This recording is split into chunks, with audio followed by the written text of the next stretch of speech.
Aquí vemos que mediante el soplete podemos hacer una barbacoa en breves momentos. ¿Y por qué no ponemos el churrasco ya? ¿Para qué necesitamos el carbón en el soplete?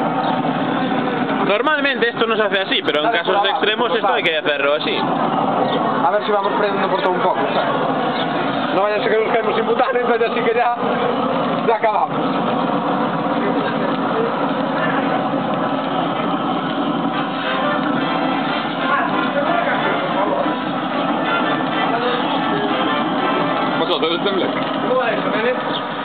Ardiendo. He's on fire. Y aquí tenemos a Abraham. Esto va a acabar el butano antes de que... Vente por abajo. No, cayones. Por alrededor, vete. También como acabéis el butano. Por ahí también. Ahí ya tiene ahí... A ver si Mira que si tenemos que llamar al de Repsol para que venga con el camión. Se va a acabar el butano. Abri, ¿cuántas bombonas?